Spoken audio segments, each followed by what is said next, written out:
Welcome to New Life Live with host and founder of New Life Ministries, Stephen Arterburn. For 35 years, New Life has been transforming lives one at a time thanks to the giving hearts of you, our listeners. Our goal is to provide you with wisdom from God's Word to give you hope and help in life's hardest places. If you have a question you'd like to ask today, our phone lines are open. Call 1-800-229-3000.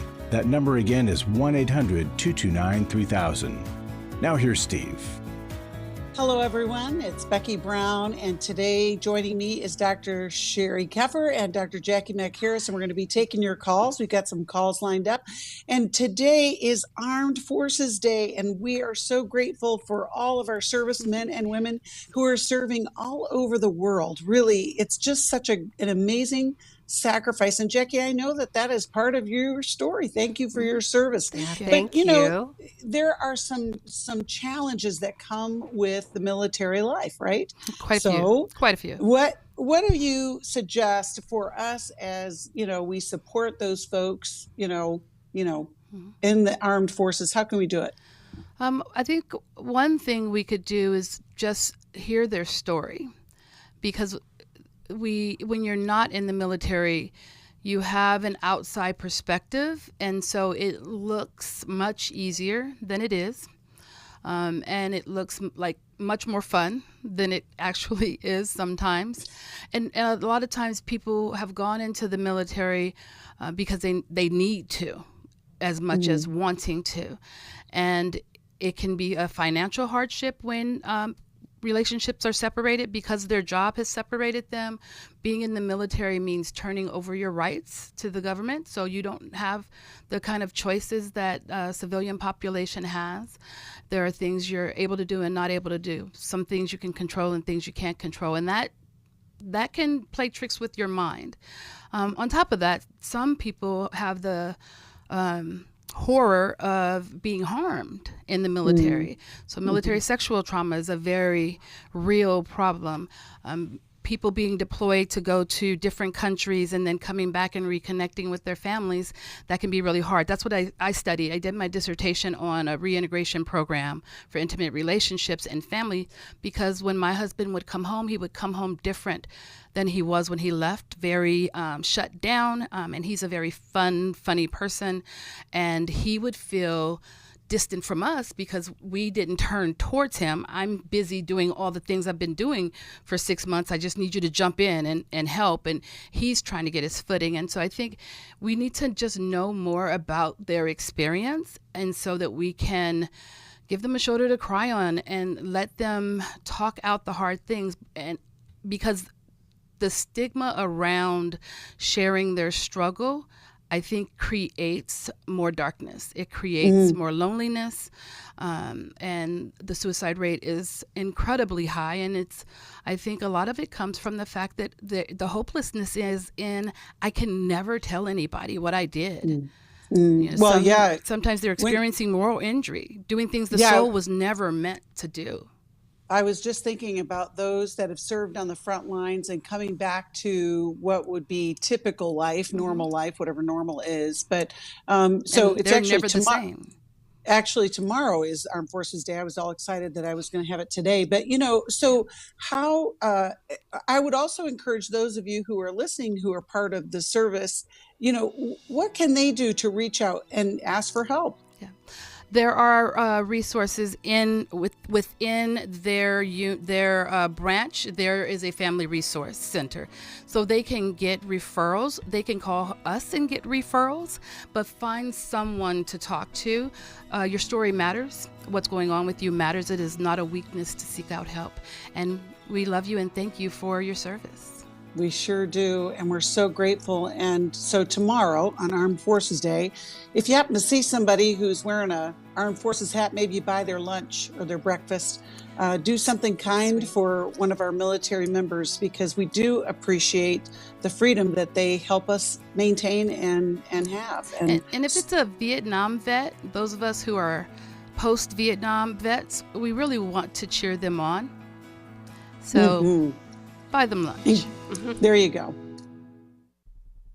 My husband was involved with pornography addiction. He was unfaithful. I called the wedding off. He stepped out on the marriage and ended up having a child. The Restore Workshop is designed for a woman dealing with a man's sexual addiction issues. My husband is a recovering sex addict. There were strip clubs, other ladies. If you've been affected by betrayal, an emotional or physical affair, or pornography, the Restore Workshop will equip you with support and tools to help you through. Restore has empowered me and has given me the tools to work through my anger, work through my pain, work through my confusion, and help me realize that I am worthy. Being here and being surrounded by people who get it has given me my power back. The Restore Workshop is being held online Saturday, June 10th. Call 1-800-NEW-LIFE to find out more. That's 1-800-639-5433 or online at newlife.com. Thank you, Restore. You have changed my life forever.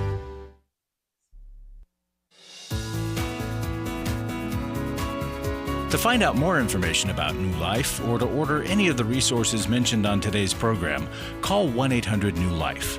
Now back to New Life Live. Welcome back.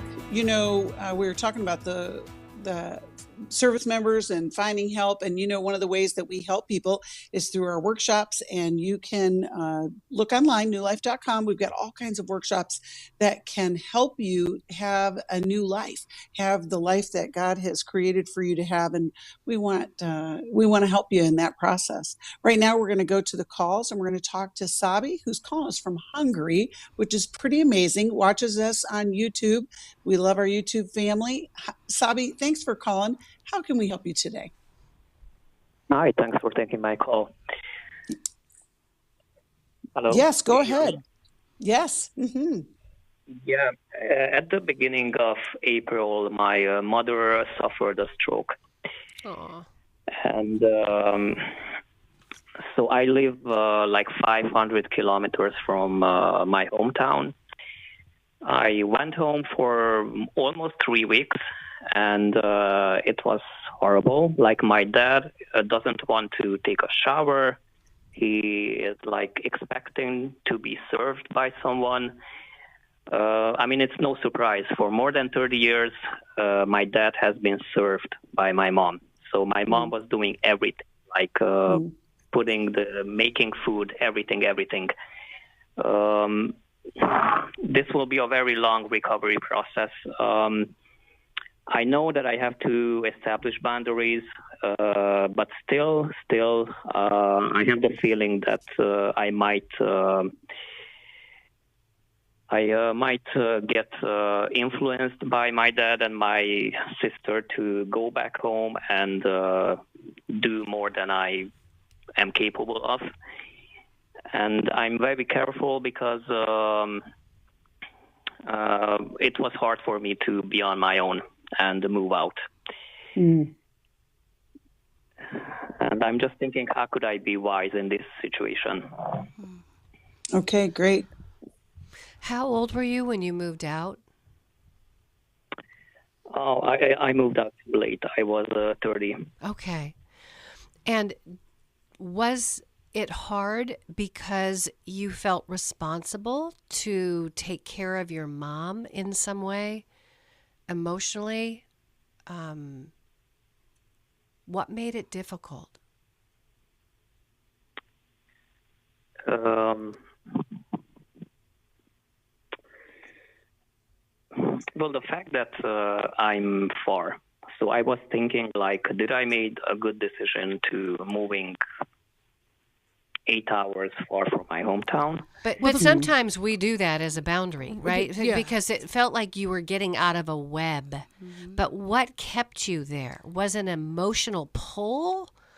Was it that you were struggling to launch and be on your own, and your parents were making it too easy for you to stay there? They were paying for everything, so you didn't have any incentive?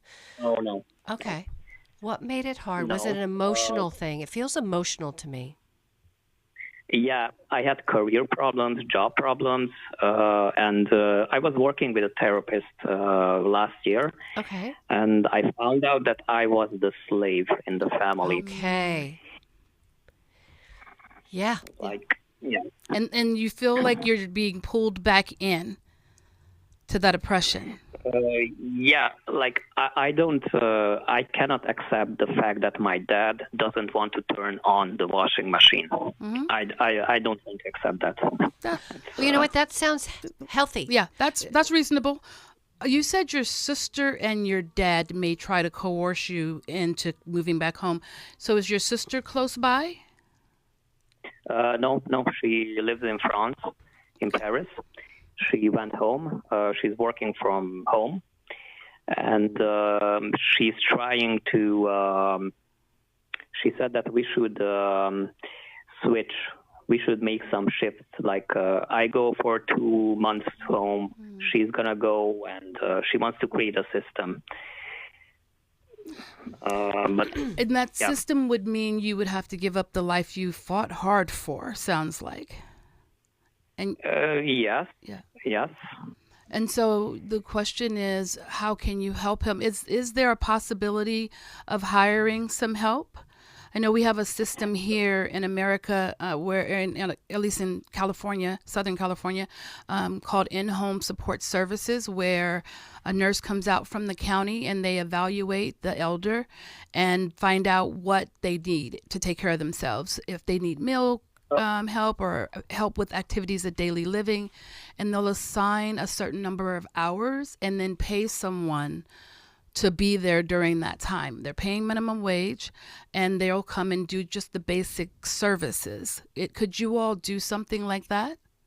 Yes, there is something like that. My mom, I feel stupid. I mean, I don't feel stupid, but I was the one who arranged for my mom a rehab home. So she came out from the hospital. We took her to this rehab home. She has intensive care there. But, okay, she is taken care of. My mother is taken care of in this elderly home. But could you get one? Can you get a person who can come to your dad's house 4 hours a day during the week, and you and your sister take turns checking in on the weekends? Well, yeah, I could do that, but my dad doesn't want this. He doesn't want to order food. He wants me to cook for him. I know. And you know what that is? Wash the clothes. Sabi, you know what that is? Grief. It's grief. Well, and he's used to being cared for by his wife, and that was their system. She did absolutely everything for him. So on the one hand, he's an elderly person who doesn't have the skill to do some things. And if things are too technological, learning new skills, it can be challenging. If there's any cognitive deficit, it might be challenging. But it sounds like control, and he's used to being the king and being served. And in his mind, that is just right. So it may be very hard for you to get him to do those things for himself. But also, you can't allow him to pull you back into the web. You know what I think is really difficult, Sabi? And I know this because my mom in February fell, and she has a spinal cord injury. She's 86. She went from walking to being in a wheelchair. So she's also in a rehab home right now. But you know what has been probably the hardest thing, Sabi, for me? It's having reality conversations with my mom. Because you know what my mom says every time I see her and talk to her? I'm getting out of here. I'm getting out of here. By the end of the month, I'm going to walk. And she's in a wheelchair. Now she's getting some physical therapy, and I'm telling you, if anybody can do it, it's my mom. But you know what's happening is the reality of her circumstances is starting to seep in. And so it's meant that I and my sisters have had to have honest conversations saying, you know what, Mom, things are different now. I know it's not what you want. I know it's not what it's been, but there's some changes that are going to have to happen. Because if you and your sister just give up 2 months of your life and you accommodate your dad like your mom used to, he's not going to adjust to the reality that he's going to have to turn the knob of the washing machine. But do you know he's bargaining? That's a stage of grief. He's trying not to let it happen. He wants to put demands on you. But you have to have the tough conversations to get the help My sister in. is not And listening to me. Like, she went home, and I told my sister, don't wash for him, don't cook for him, because he's going to get used to this. She's doing it. Okay. She's serving him. well, but that's a choice she gets to make. Her making that choice does not demand that same choice of you. And you can still hold your boundaries for what you're willing to do, what you're able to do, and what you're not. Right. Well, So, like, and she might Sabi- be there for 2 months, right? She can do that, If that pamper works for him. her, because she can work from home. Right. But you might say, well, during my 2 months, I'm going to have a caretaker come in. Well, the 4 other hours. part, I also think, Sheri, your point about grief, Sabi, that's also your journey. This is also what you are feeling. And so some of this protest that you have about what your dad needs to do or what he should do is something that you have to work through, because you're far from home. You broke free, you don't want to go back. We get all of that, but it's also the work that you will have to do in your own healing of, I need to feel good about the choice that I make, allow my sister to make the choices that she's making, and move through this process. And that's harder than it sounds. But whenever you catch yourself in this kind of tension, what can I do? I love what you just said, Sheri, about, if sister wants to do that for 2 months, and then your 2 months, you hire somebody. And if dad doesn't want that, then when she gets back, I mean, you just figure it out. But it's very emotional. It's a very hard journey for all of the family members, for sure. I have another word for slave. I too am a chronic people pleaser, Sabi, and a codependent. And my heart breaks because I'm 5 hours away from my mom too. And my heart breaks when I leave her. I cry like a baby. I get into the car and I can't even hardly get my world back together again. It takes me some hours because I'm leaving her and I feel guilty that she's not in good health. Like some part of me wants to just quit my job and go there and take care of her. I wish I could, but I'm living with that tension of having to hold on to myself and hold on to my mom in a new stage of life at the same time, and be a realist to what I am able to do. Yeah. And that's hard. And so as a people pleaser, maybe codependent, slave, right? Your health has come by learning what you can and cannot do, and learning how to live without guilt. I hope that helps, Sabi, and we'll be praying for this situation. It is tough. It's so complex, and there's so many of us that are going through this. Yes. I mean, I've got it. I know, Sheri, you do it too. All three of us. We were talking about that today. All of us have parents Exactly. that are not in good places. Yeah, and it's just hard. Well, we're glad you called, and we'll be praying for you. We're going to go back to the calls. We're going to talk to Melissa, who's calling us from Columbus, Ohio, listens to us on the internet. Hi, Melissa. How can we help you today? Oh, boy. Can you hear me? Yeah. Yes, we can. Okay, so this is kind of crazy. So I'll give you the real short version, and you can ask whatever questions you need to ask. Great. I've been married for nearly 10 years, since 2014. I knew my husband. We were in a relationship for about 14 years before then. We're both Christians. And trying to be morally, biblically upright. Did some things, but didn't actually have actual sex, was not intimate before our marriage. The day of our honeymoon, he says to me, there's not going to be any honeymoon.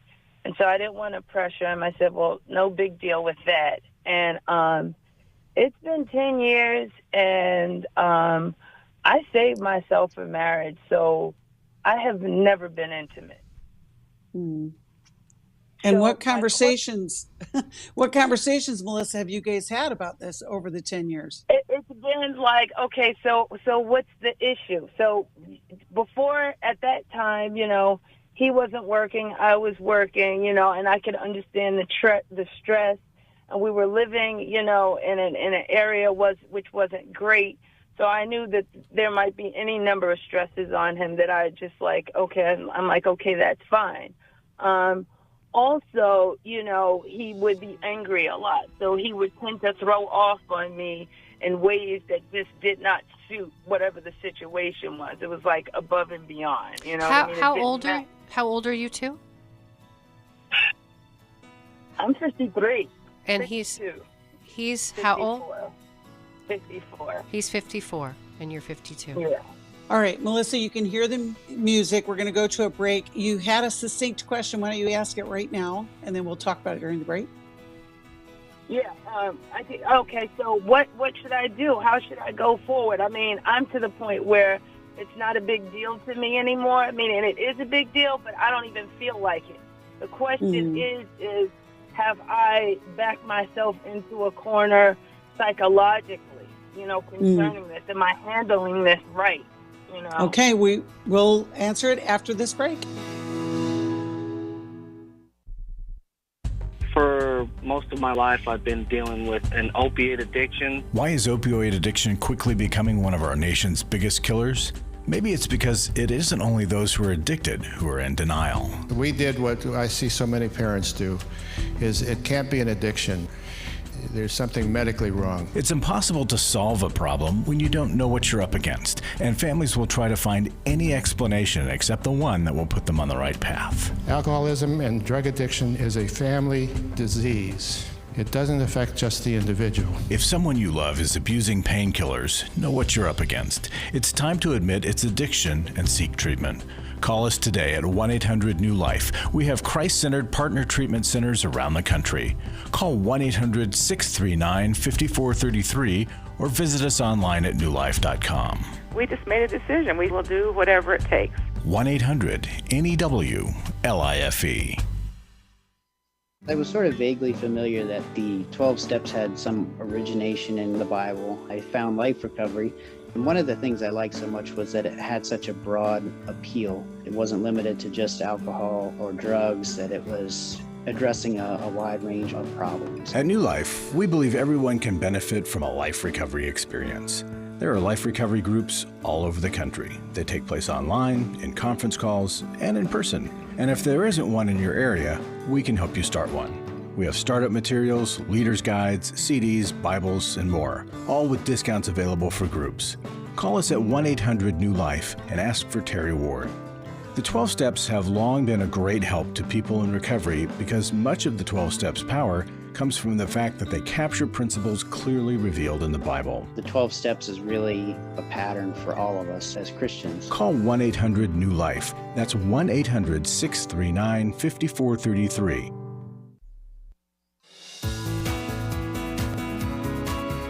We'd love to hear from you. If you have a question or a comment, call toll-free 1-800-229-3000. Now back to New Life Live. Welcome back. We are always glad to hear from you, and whether that's your calling here for the show or you need something, we're always there for you, and we're so grateful to be there for you. Right now, we are talking with Melissa, and quite a challenge, Melissa, but I think we'll be able to help you in some way or another. Sheri, let's start with you.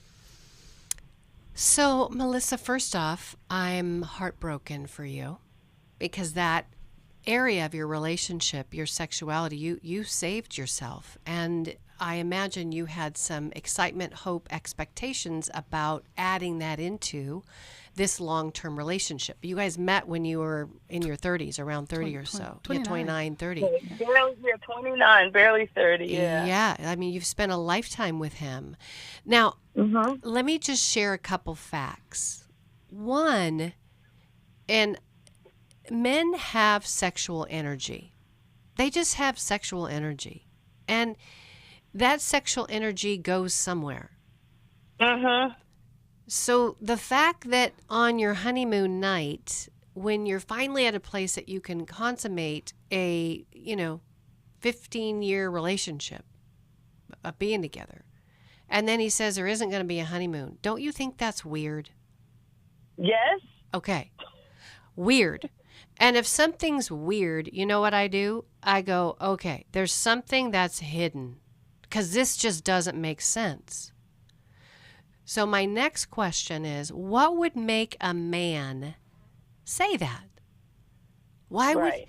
would he have shame? Why would he have embarrassment? Why wouldn't he want to enter into this new adventure? And the only thing that came to my mind is something called ED,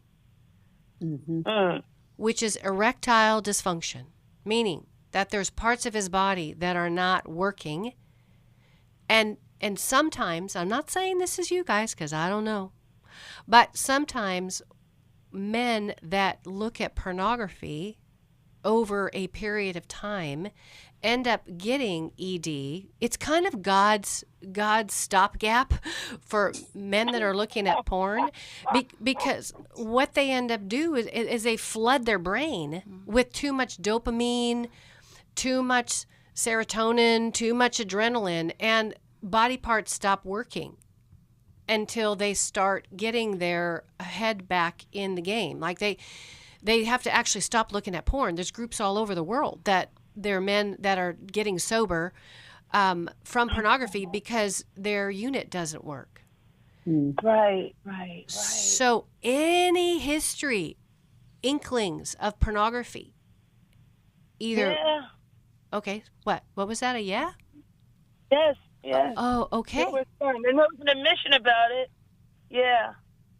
Okay, what thank you for validating what the wondering was about, right? Because it's got to be something. Now, did you know about the pornography when you guys were hanging out for 14 years, or is that something that you discovered after marriage? No, I knew about it. It happened later on. Okay. Mind you, I'm horrified because I am on the radio, but I knew about it later on because it happened later on. It was like it was a new thing. Like there's a lot of, it was a new thing that was picked up, right, later on for him. And then at that first 1 or 2 years of our marriage, there was an admission of it, and then it stopped because I was asked. Like there was a certain level of accountability that we were holding each other to, but I couldn't get to the root of this. I didn't even know what you said existed based on that. I know. That could be like a little chemical, scientific, hormonal, whatever. I didn't know that existed. There's a TED Talk called The Great Porn Experiment. That's 13 minutes or so. It's done by a man, which I love, who talks about why ED actually happens. It's called The Great Porn Experiment. But, like I can tell you right now, darling, that he's not stopped. He's that sexual energy he's taking to pornography, and that's why he struggles with ED, and he doesn't have the wherewithal to be with you, sadly. Well, and Sheri, talk about what happens with men who are looking at porn and then a real woman. What happens in the relationship?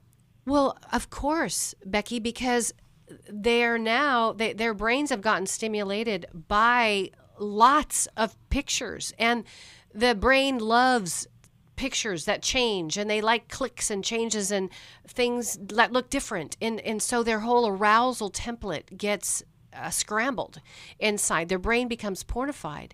So then when you have a real relationship where there's pheromones and connections and conversations and hugging and holding, it's not even a horse race, because their brain has been so programmed and used to all these flashes of gloss and glamour that aren't even real. But again, it makes it very difficult for them to be with real females when they're in this deep.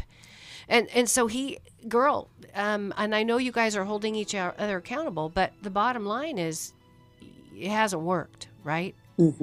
Right. Yeah, and so you need a major overhaul. Right. Major overhaul for your relationship. He's got to come to every man's battle. Y'all got to make some big changes, and make sure you're going to get a copy of my book, because it will help make sense of this. We will send you a copy of that. We'll also give you information, Melissa, that you can give him about every man's battle, because there is going to be a huge shift, and you didn't back yourself into a corner. You just didn't know what you were dealing with. So, this is not on you. This is a relationship issue that can get people stuck in so many ways. But we're so glad that you reached out. We're going to get you connected with a counselor in your area, give you information about every man's battle. and send you Sheri's book. And we will be right back after this. New Life Ministries saved my completely broken marriage. This is Steve Arterburn. Do you feel like your marriage is broken? New Life can help. Our Intimacy and Marriage Workshop examines the various types of intimacy, spiritual, emotional, and physical, as well as the challenges of experiencing true intimacy. The next Intimacy and Marriage Workshop is July 28th to the 30th in Washington, D.C. Call us at 1-800-NEW-LIFE to find out more or go to newlife.com. 1-800-639-5433. Don't settle for a miserable marriage or even one that's just okay. It's possible to have that great marriage you always want. 3.5 years later, we're still going strong, and I would encourage really anybody who's struggling in their marriage to go to a New Life workshop. They are more effective than anything else we tried. 1-800-NEWLIFE. I have given to New Life regularly because I have so many people that I am referring to New Life who so benefit from the ministry. I just can't imagine what would happen in my area if New Life wasn't available to us. You can help New Life Live stay on the air by joining Club New Life today. When you sign up to support us monthly through Club New Life, we'll send you the new member thank you gift of all 8 100-day devotionals, including 100 Days of Prayer, 100 Days of Freedom from Depression, and 100 Days of Peace. There are also ongoing benefits like the monthly Club New Life CD or download, access to the Club New Life video library, quarterly resources, free shipping on purchased resources, discounts on workshops, and quarterly online meetings with Steve.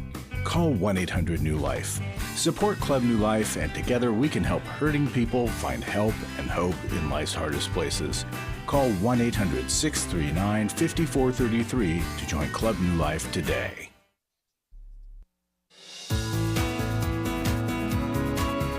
We're glad you joined us for New Life Live.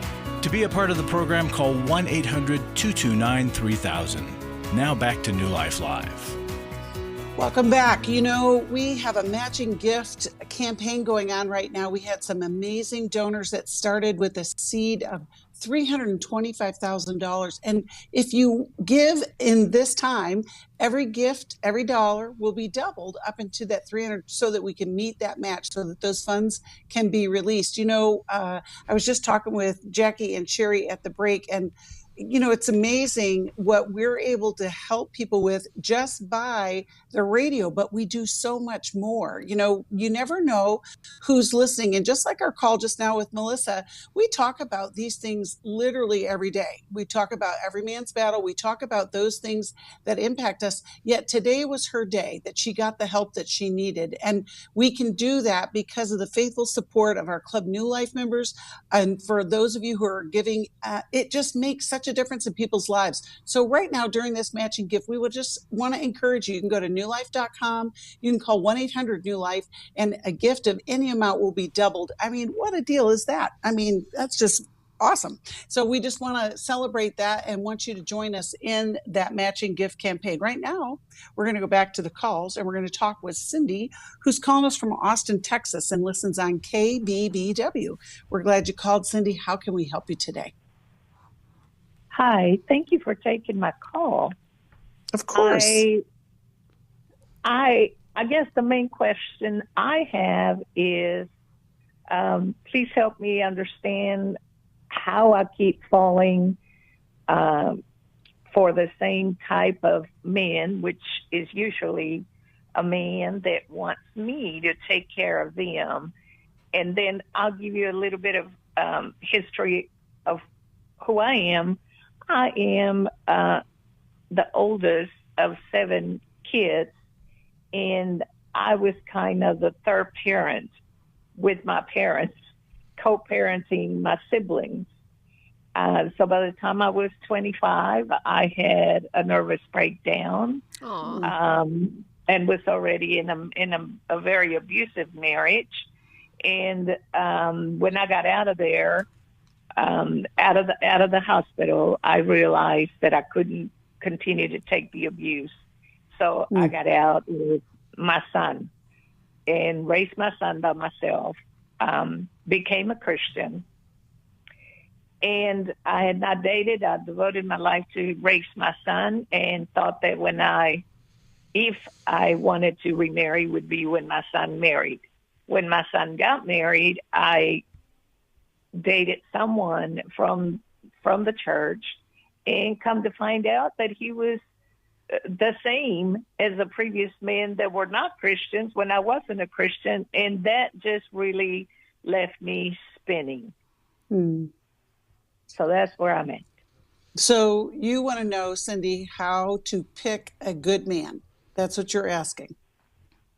Yes. So the same, give us a line, like they're the same because they do what? What do they do with you that makes them the same, that thing that bugs you the most?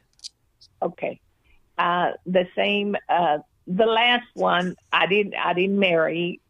So I feel like the only thing he didn't do that the other ones did, the other two, is he didn't hit me.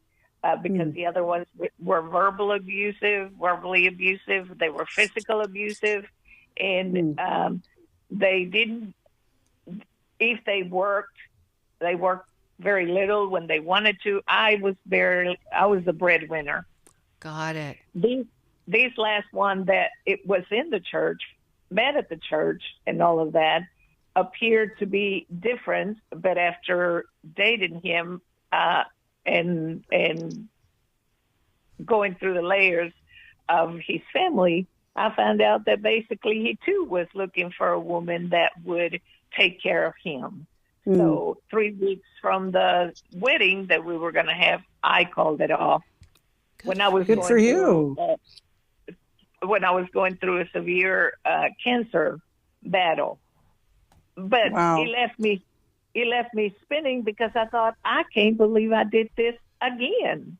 You know, he would have been abusive because he was starting to get verbally abusive, and he was a womanizer. And although we were in the church, that's why I called off the wedding. I found out that he has been sleeping around, and I couldn't have that. Well, you made a great choice, Cindy, by calling the wedding off. You're a brave woman. You're a strong woman, but you do need to find a good man. So Sheri or Jacqui, who wants to start and help Cindy have a better next relationship? Well, Cindy, I'm a big believer that our problems in our relationships didn't start in the relationship. They started in our own childhood. And so I'm curious as to what it is about you, as you are, that sees those men as attractive. And I believe that sometimes it's just energetically, it's what we remember. It's what we know and are therefore comfortable with, even though it's not comfortable. It's not ideal, but it's what you know because you grew up in it. Being the caregiver, being the person to take care of everyone, being the person who finds the resources, who makes it happen. That's a very attractive thing. And I'm so sad that this left you spinning because quite often, I work with a lot of Christians, quite often people are having expectations of Christians to be different than everyone else because they know Jesus. And I think it's important for us to remember salvation is why we're Christians. That doesn't necessarily make us better people. We have to do our work. And so I'm curious, are you in therapy? Do you have your own therapist? No, I am recovering from the cancer side effects and all of that, and then I have other medical issues that I'm dealing with. I think therapy can even help with that. And, our body is this interwoven system.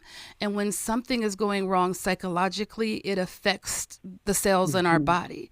And you've carried a lot of pain and trauma around with you. It also informs how you view the world and how you make meaning. And so you make choices based on experiences you've had in the past. Your body recognizes this type person and is leaning into that. I think having your own therapist to help you work through the way that you make choices, the way that you engage in relationship, some of the traumas you've gone through, the healing process from cancer, the trauma of having cancer and going through the treatment. work through your stuff so that it's not informing your choices. I love that. Sheri? Yeah, and I have one question. You guys were engaged or dated how long before how long did you date before you got engaged? This last one. I got engaged when we were 4 years into the relationship, and we were going to get married by the 5th year. Okay. But we dated 4 years. Let me tell you just a little bit about me, because I can totally relate. I wrote down next to the guys you've dated, user.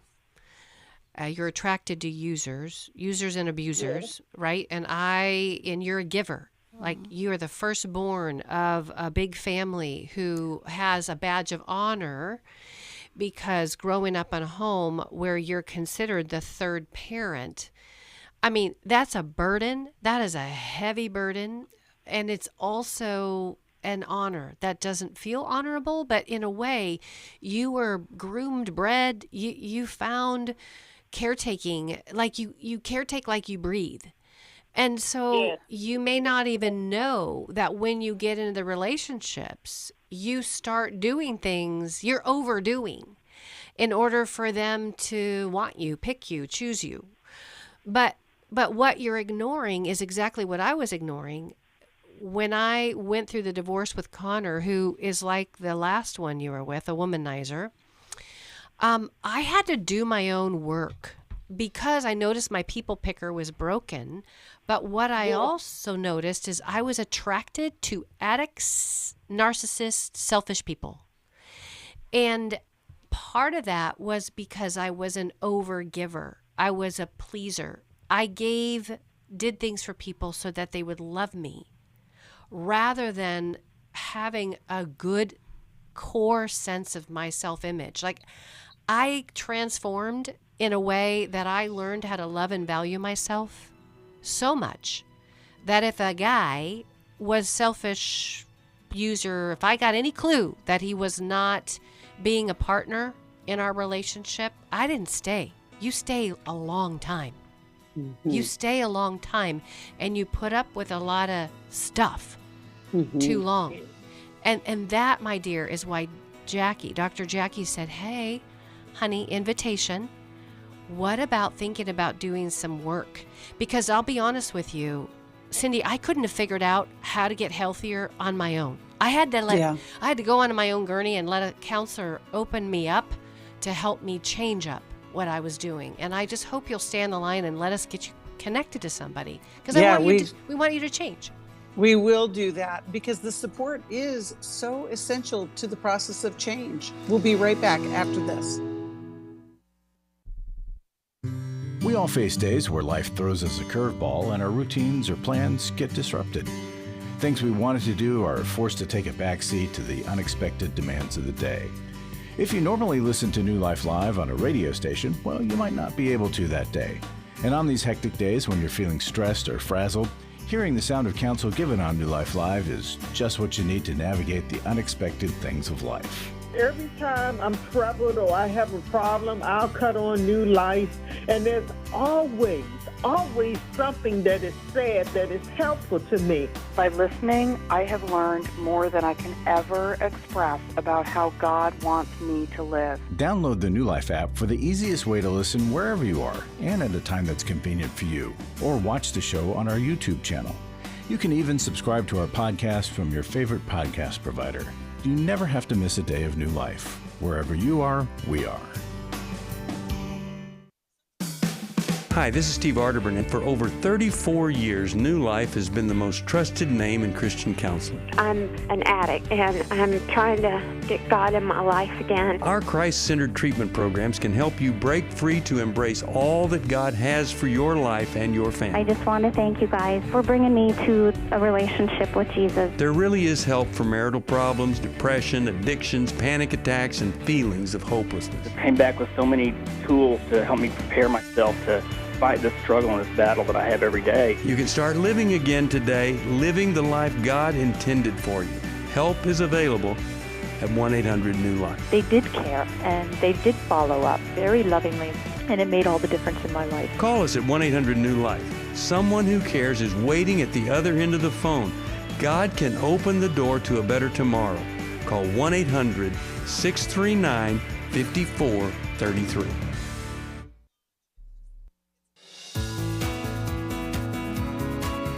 To find out more information about New Life or to order any of the resources mentioned on today's program, call 1-800-NEW-LIFE.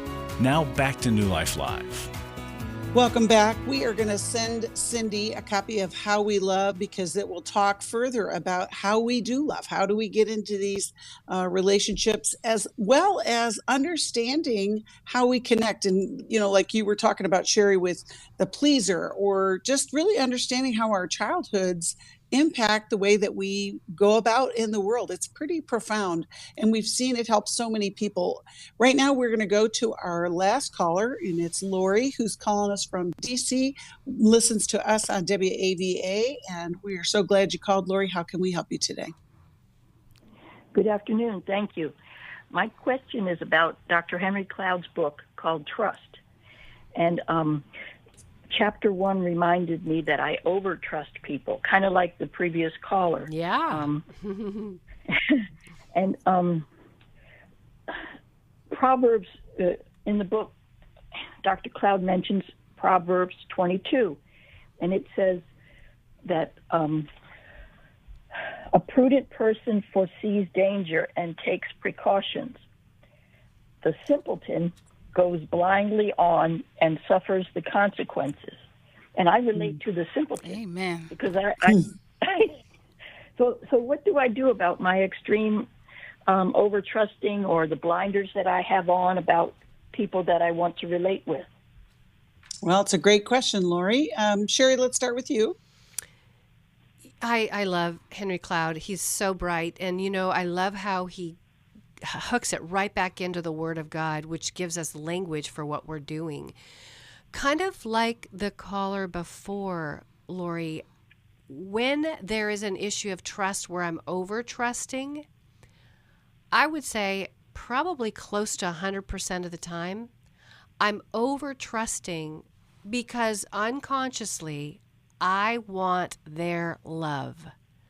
I want their acceptance.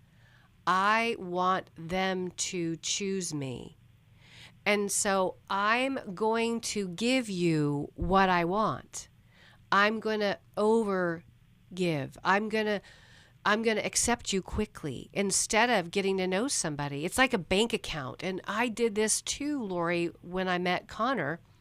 We dated long distance for a year. I saw him 12 times, and then we got married. So that'll tell you where my unhealthiness was. And because I was in fantasy. I wasn't even in reality. We were always up and excited to know each other. But you know what? I trusted Connor blindly. I didn't know ask questions about his integrity. I wasn't in a real relationship with him. I was in fantasy land. But I was okay to do that because I grew up in a home where we weren't real. We didn't deal with real issues of mental illness. We didn't talk about stuff. And I didn't know my own value. I felt less than. Like if somebody were to spend time with me, I'm like, wow, eureka.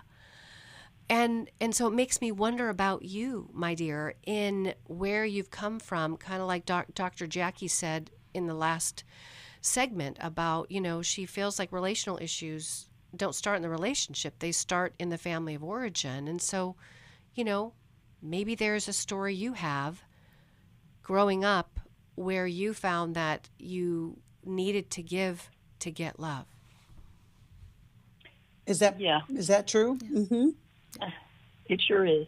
So my dad had mental illness, and my mom was an alcoholic, but they took good care of us, physically, and that's where their emphasis was, Okay, but you know what? You already went into denial. Yeah, you just qualified it. We're here. We're loving on you, right? You just said, yeah, I grew up in a home. My dad had mental illness, and my mom was an alcoholic. Guess what, sweetheart? And you were like, but they took good care of us. They didn't. They couldn't take good care of you because you weren't even seen. Yeah.